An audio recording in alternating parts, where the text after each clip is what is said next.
Hello, welcome to Make Good Things Happen. We are speaking today with Heidi Helyard. Just to remind you, I'm Angela and that's Renee. This is Heidi Helyard. She is proudly on board with us at Make Good Things Happen as our ambassador.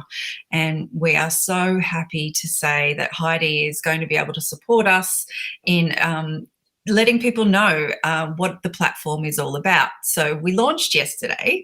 If you haven't heard of it, it's called Make Good Things Happen on makegoodthingshappen.com.au. And it is essentially an online educational resource specifically designed for the maker community of Australia. It's going to be chock-a-block full of learning resources, videos, templates, that sort of thing. And membership also provides you with access to a Facebook group of lovely people, like-minded peers that you can chat to and get advice from and to feel connected to, as well as the fact that Renee and I are going to be doing monthly live Q&As. So you will be able to ask us a whole lot of questions about you, your business, and any assistance that you need in, as a small business owner. So as I said, today we're talking to Heidi. The lovely Heidi's going to answer a few questions and you'll get to know her. And let's get started. Heidi, welcome. Thank you. Thank you so much for letting me or asking me to be a part of this. It's just so fantastic and just what the community needs this year. So, I mean, you guys already do so much and this is just another level. So thank you. Oh, thanks. That's really lovely of you to say. So Heidi, tell us a little bit about your craft or your medium or your media, because I know you actually have multiple. Tell us a little bit about what you make and how that came about, that sort of practice of yours. Okay. In a nutshell, I guess I make one-off small collections of handmade jewellery. So my main medium of choice is polymer clay, and I've been working with that for nearly 3 years now. So I think I started with fibre work, with embroidery and with weaving, and then did some wall hangings that incorporated polymer clay and some fibre. So, and did that for a little while, which was wonderful. And things just got smaller and wearable. And I've always loved wearable jewellery. So I always loved that, and just it was pieces that were easy to make and easier to sell, because it gets to a point you could make so many wall hangings, and I also too like making not the same thing all the time. If you follow my journey, you'll know that I tend to sort of meander and try different things all the time. Look, it's been polymer clay for the last 3 years. And that's just allowed me to try so many different things, because the medium itself is one of the most versatile mediums and accessible mediums you can get your hands on. So it's incredible. I remember when I first found your work on Instagram, as we were just talking about back in October 2017. I remember coming across your work and immediately falling in love with the unique kind of style that you brought to that polymer clay medium. And when I found you, I think it was mostly trinket bowls, and you're probably still early in on your whole journey. And I remember sharing that picture with Renee and saying, check out this woman. And we were so jazzed to see a maker that was doing something so different, but in a way that was so accessible, and in terms of that commercial viability for it. It really impressed us, didn't it, Renee? It blew me away, and it still does. I've got my Heidi earrings on. Very nice. Very nice. See, there was only about 8 earrings made with that actual pattern, and that's what I love about what I'm able to do. Is they're small collectible pieces. I'm not able to make massive amounts of stuff, but that's quite fine with me. And I think it's quite fine for my customers as well to know that you've only got one of 8 of those pairs. Small run. And all the other 7 pairs would be different shapes and designs anyway. So there's really only one pair of those. So look, it's that stuff. That's I've continued doing that and haven't wanted to expand, if that makes sense. So look, it's great. And I've just recently been dipping my toe in the resin pool, which still comes from polymer clay, because I'm still making the original molds and everything from polymer clay. So that's been really wonderful. And it's sort of actually been fun to be a bit of a newbie again with a new medium. So you look pretty pro to me. And if you haven't already checked out Heidi's demolding videos on Instagram stories, you should definitely check that out. It's so good. So, I mean, obviously you're quite prolific in your craft and all of the different techniques and creations that you make. When did it actually start to turn into a business for you? What was that moment where you thought, hang on, this is more than just a hobby. I think I might make a go of this. Yeah, far out. It's so, look, for me, it's been really organic, and I'm kind of a fan of the organic growth thing, because there's no pressure then. I've been I've been self-employed as a graphic designer since nearly 14, no, more than that, since early 2003. So I've been self-employed, working from home for a really long time. And that's been great. It's been I've got so many, we could talk for a whole hour about all the skills I've got from that work that I bring to this work. And it's been great. When it was quiet, I was able to play and make, because I can't ever not be doing something. So it would either be stitching stuff that's on the wall in the background, and then, you know, when it was busy with graphic work, I couldn't complain because I was making money. And when it was quiet, I couldn't complain because I was making.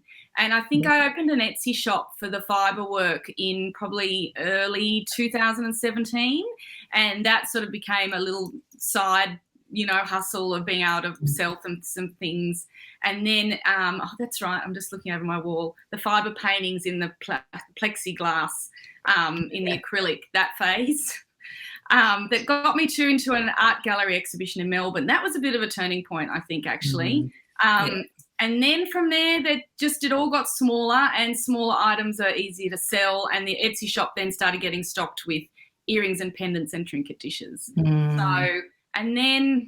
So that, look, and it's still been, I still do graphic work to this day. So I still kind of balance the two, which is great for sort of just anxiety levels of like, if my next restock doesn't go well, I'll still have other work to do and other skills to fall back on.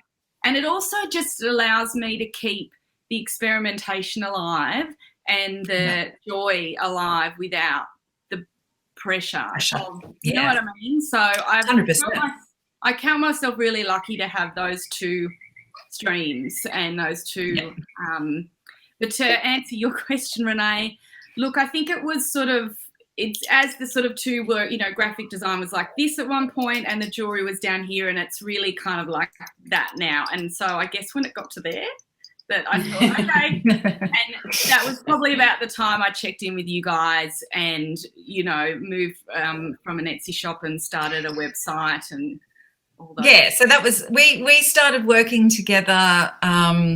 You became a mentee for DBP in 2018. So that would have been the point where I thought, I'm going to take this seriously, what I'm doing and what I'm making. And that at that point, booking in a session with you guys was at that point me taking it seriously, you know. So yeah. Because I think when we met, you still had your Etsy store, and you hadn't done any major markets or anything like that. So sort of what sort of things have, I mean, this is a leading question, but what kind of things have we helped you with on your business in terms of our advice as mentees? What sort of, what sort of stuff have we done to be able to support you and make you feel empowered to continue on that business journey, for want of a better term, you know, just to get through that process, I guess? Gosh, I think even just from the first session, like, was for me too, was sort of like, these two women have been around this industry for so long. And I guess maybe even my first session was just like a check-in with people who knew what was happening, knew the industry, knew what was going on. If I thought, was almost like a, hey, you guys, do you think I can do this? Do you think I have a product that's worth pushing forward? So I guess it was sort of like when you work on your own for so long, and I've done that as a freelance designer as well, you have no sounding board. And I think at that point I possibly wanted someone else to have a look at my stuff that wasn't, that wasn't within the community that, or your partner or your children. That's right, or family, or friends or mum. Yeah. So great, love. Yep. Yeah, no, that's great, love. And I remember just being on such a high after the first session, like really and truly, okay, there's something to this. So these two women believe in what I'm doing and thinking what I'm doing is unique, and people might want to buy more of it. So that was really, it was just a check-in of, okay, all right, well, let's keep going then. And I think it was then working towards sort of like, we talked a lot about, my language, the language I use when writing. We went through all of that, and a branding guideline, and really helped me focus on packaging and the way I would write descriptions and things like that. So that was really, just to have a sounding board and help with that was really good, because my strengths are not with that side. So I can make all kinds of things, but writing and things like that is where I really appreciated input from you guys. So and giving that way in. Yeah. So and just and with you to have two sounding boards too is amazing. Two for one. But then it really got into the market stuff. Like I did apply for market just before just at the beginning of our journey. I'd applied for one market and didn't get in. And that was a really interesting turning point, where I had to recheck myself and what I was doing. And I thought, well, I'm never going to do that on my own again. And you guys, the next application that I did with a lot of help from you guys, then got me into my first Finders Keepers. So that was huge. That was huge. That was really huge for me and for you guys. Yeah, it was such a good day for us too. It was a great day. We were so proud. No one cried, did they? No one cried. No one, never. I never cry. I don't know what you're talking about. So that was really like for me that, you have these moments, I've made it.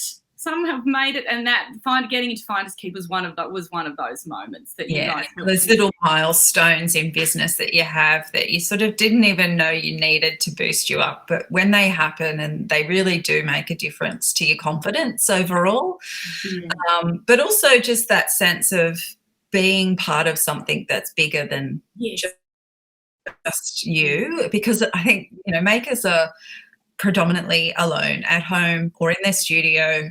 And, it's so hard to know as a creative person whether or not what you're doing is even commercially viable, but then to try and also run the entire business as well as being a creative person is, we know how much work that is. That's where we hope that we do provide some of that sort of support. Yeah. Yeah, it's nice to hear back that story. And not only were you accepted into Finders Keepers, you were up on the stage presenting in a Frankie panel, and that was insane. You were there with a bang. It all happened at once. I remember it all happened, and I just thought, well, I'm just going to ride the train.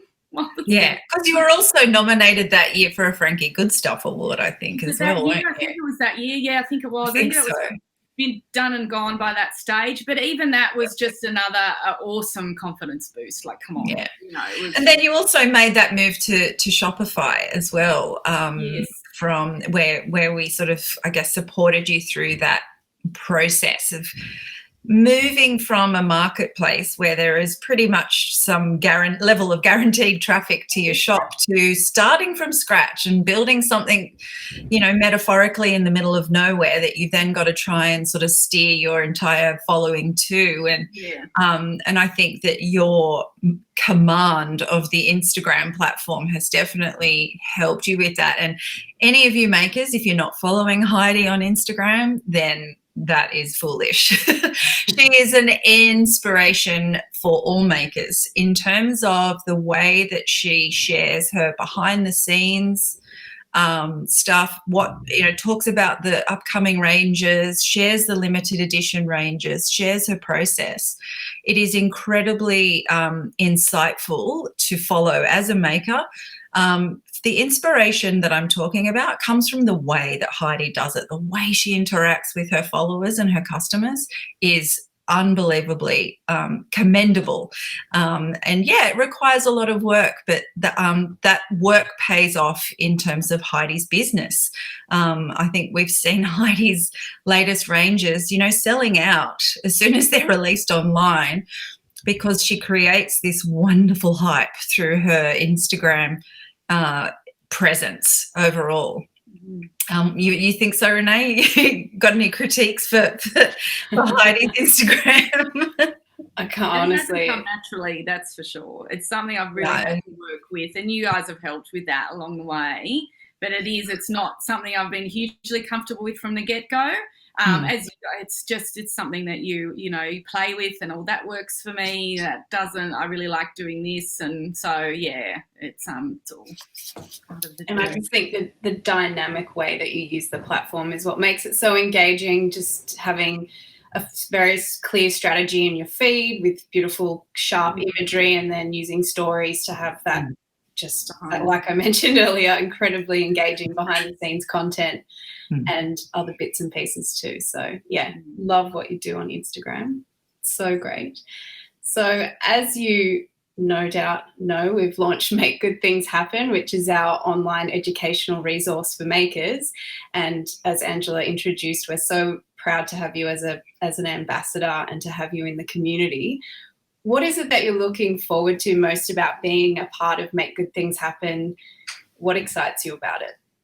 Oh gosh, I think it's just like you guys being front and foremost. So having access to you guys, but also the people you bring along, like the community of makers. And it's like we're talking about with the markets. Like for me, the markets opened up a whole world of colleagues that I hadn't had, and 3 markets in, it's like, hi. When you go to the markets when they're back on, it's just wonderful to see people and to, say hi to someone you haven't seen for a year and see what work they're making and have what they've been doing in the flesh. So I think too, just having a community of all kinds of makers, is fantastic, and to gain, and everyone's going to have something to offer, something different. And I'm a big fan of learning from all kinds of people. So it's, I think Instagram is wonderful in that you create communities, all kinds of communities, and I'm part of some amazing polymer clay and jewellery communities, but I'm always looking to sort of, join others, and I love having access to leather workers and weavers and, candle makers, all kinds of people. So, So that. Yeah, I think that's one of the aspects we're definitely looking forward to as well is, the fact that it's makers coming together. It's not all jewelers, it's not all weavers, it's not all fashion designers, it is just makers. And it's so interesting to learn from people who do work in a different media as to what principles they apply to their own business practice, and whether or not that framework will work, in your own business with a different creative practice. And I think that's one of the interesting and exciting elements of being able to talk to people who are just makers. Well, the other good news for those of you who are signing up to Make Good Things Happen as a subscriber is that you will have access to a wonderful offer from Heidi. As our ambassador, she is providing the Make Good Things Happen members with 20% off back issues of her incredible newsletter subscription, Studio Scraps. If you haven't seen that, if you are remotely interested in turning to polymer clay or jewellery making in general, to be honest, Heidi creates this brilliant subscription newsletter, which is packed full of information, advice, hints, tips on the way that she does things in her own business, in her own practice, that everyone can learn something from. And it's a beautiful, well laid out, lovely little way to sort of get that new information. You can sit down, have a coffee and have a read through, and it's a lovely thing. And so that Heidi has very generously offered our members 20% off back issues. So if you are a member, or if you're thinking of being a member, that's definitely a good thing to set yourself up with. Heidi, we loved helping you launch Studio Scraps, and it's just been a pleasure to watch that unfold and your subscriptions grow, your subscribers grow on that new channel. So as Angela said, make sure you check that out, and for members, take advantage of that special offer. Those of you that are interested in joining Make Good Things Happen, you can head to our website and learn all about the subscription that we have available. You can register via a form on our website, and that will give you immediate access to our members dashboard, which includes a video library, templates that you can download, a link through to our members only Facebook group where you'll have access to Heidi as well as other members and makers who love sharing news and questions and other bits and pieces about what they're working on in their business. And of course, as Angela mentioned, the monthly Q&A sessions with us, which will be live, and you can come to those and ask us anything about your business or about your journey. And we are really looking forward to helping you through that process. So head to makegoodthingshappen.com.au for more information.